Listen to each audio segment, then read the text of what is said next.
আমাদের কাছে strawberry, let's pluck it out. ছিটছে না, ছিঁড়ে গেছে। এই তো দেখো এখানে, চলো এটাকে রাখবো। এটা আবার কি জানি, এটা আমাদের প্যারটকে দিয়ে দেবো। এবার আপনাদেরকে এখানেরগুলো দেখাবো। এটা পেরে ফেলি। দেখেন, এটা লাল করে নিতে পারবেন আপনারা ফ্রিজে রেখে, যদি আপনারা গাছ বাড়িতে ধরে। দেখেন এটা, এবার দেখেন এটাকে পারবো আমরা। এটা লাল হয়ে গেছে, এটাকে রাখলে আরো লাল হয়ে যাবে। এই দেখেন সুন্দর।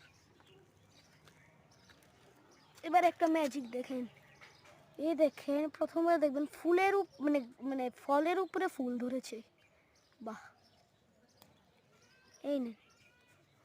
এবার এটা পেরে নেব। এটা শেপটাও সুন্দর হলো, এই দেখেন খুবই সুন্দর। এবার এই গাছের সবচেয়ে সুন্দরটা, এটার ভিতরে একটু সাদা সাদা ছালি পড়ে গেছে, মরিচ গাছে ছালি দেওয়া হয়েছিল তার জন্য। ইয়া, এটাকে ধুলে কি সুস্বাদু দেখাবে বলেন।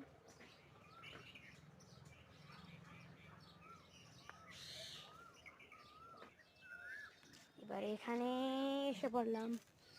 চলো এই ছোট্টটাকে পারা যাক। এটাকেও খেতে পারবো, এটাও দেখতে খুব সুস্বাদু, লাল টকটকে লাগছে। এবার এই গাছের সবচেয়ে সুন্দর স্ট্রবেরি, যেটা এখন পর্যন্ত আমি দেখেছি, এটা বাড়ছি। ইয়াল, এটা ডান্ডাটা পারা হয়নি, এটা কিভাবে জানি পেরে গেছে। এবার এই দেখেন এখানে আর একটা ধরেছে, ওই দিন যেটা দেখিয়েছিলাম আপনাদের। এ রামছি, এটাকেও খাওয়া হয়ে গেছে। দেখেন পুরো খালি করে ফেলেছে ভিতর দিয়ে, ওই দিন দেখিয়েছিলাম। এটা দেখেন, এটা কিন্তু শেপটা খুব সুন্দর দেখতে। এটাকে লাল হলে আমরা অবশ্যই পেরে নেবো। এটা কি পেরে নেবো? হ্যাঁ, এটা কি এটা কি পেরে নেবো? এটা পিঁপড়া খেয়ে ফেলবে তো? আচ্ছা, এবার এই দেখেন এখানে আর একটা সুন্দর আছে, আর আছে নি? এই দেখেন এখানে আর একটা আছে, সেট দিয়ে সিঁড়ি। আজকে আপনারা কে কে ইন্ডিয়ার খেলা দেখবেন আমাকে জানাবেন। এই দেখেন স্ট্রবেরি সিজন শেষ হয়ে যাচ্ছে, তাই ধরার শেষে এই জন্য শেপগুলো তো সুন্দর না,